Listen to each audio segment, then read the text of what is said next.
Yourself. You'll know him as Shoes, but we're not here to just talk about football, of course. Dr. Bernard Lushozi, the football legend as well. But you have changed, Doctor, what you've been doing. I want to talk about the education side of what you're doing as well. For viewers that are just joining us, you are now the principal of the Albertina Sisulu Centre in Soweto, focusing on pupils, and I want to use the right word here, severe learning disabilities. But there's a personal reason as well. For viewers who don't know, you lost your eyesight back in 2020. What happened? Yeah, actually in 2001, I was diagnosed with sugar diabetes, and my eyes have been deteriorating due to sugar diabetes. Yeah, but now in 2020, from 2018, I was undergoing some surgeries.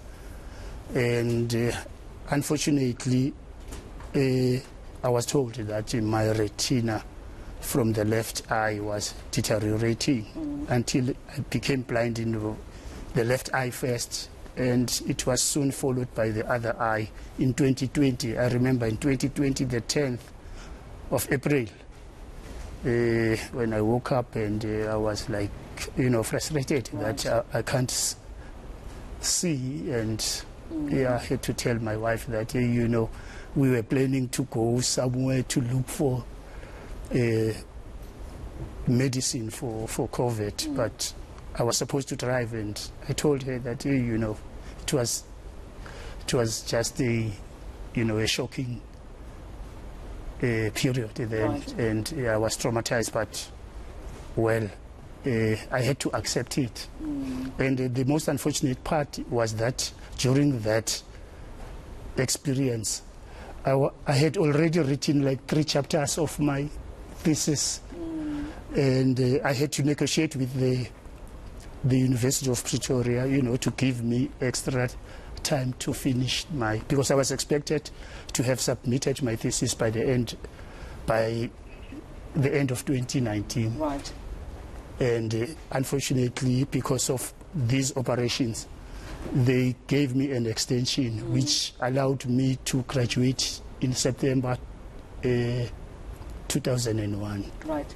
So, Doc, how did you, get to a point where you are here today?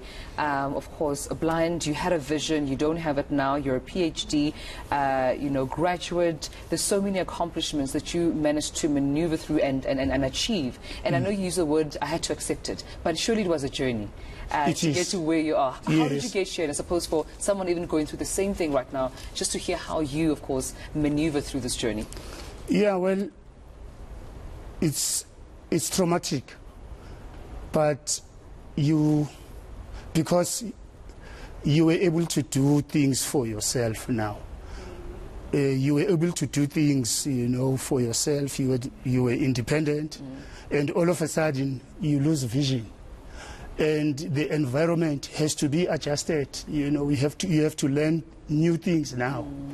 For example, my family have to be socialized around disability, in the sense that moving in my house, they need to close the doors now, because I can bound into a door, because I must braille my way to the other rooms. But fortunately, it's a known environment, my house. Going outside, I still depend on assistant. But now, there are stages that you go through, the disbelief, frustration, denial, yes. And those periods, it depends who is around you. And one of the most important things, I have a good support system from my family, And fortunately, I am managing school for learners who are facing disabilities as well. And that's what I wanted to ask. And now, this has to give me, because I see myself as an advocate for people who are facing disabilities, hence I had to do this thesis so that I improve, I contribute to the body of knowledge in terms of, supporting such people. And, unfortunately, I have to be blind as well, maybe, so that I could get a practical experience of how do these people go through. Because I can imagine that what happens to a person who has never,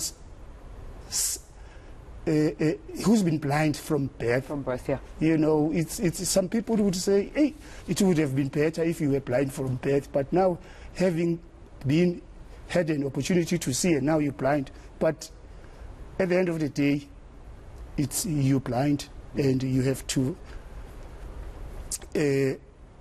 live. That's right. Yeah, live just like that. But now, in terms of what Gareth is saying about telling other people, is that you need support from the people. First of all, the most important support system has to be your family.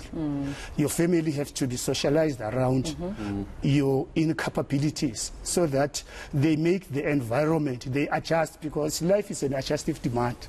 So they have to adjust the environment to suit your functionality. And I would imagine as well, Doctor, we're going to come back to you again in a couple of minutes, and we're going to pick up on that. You have to adjust the environment. And this is why we're going to talk about the school and your thesis, because being in a situation, an educational situation where special needs are required, it's not just the pupils, it's the family, it's their support structures, exactly what you've been experiencing, which is why we're going to talk about that, because also we're going to talk about how South African schools are grappling with the customization according. This is your abstract from your thesis, Doctor. Sure. Customizing the curriculum of issues of what and how to teach learners who are facing these intellectual disabilities. That's the next part of our discussion that we're going to have with Dr. Bernard Lushozi, Shoes, as you might know him if you're a Pirates fan, of course. We're going to come back to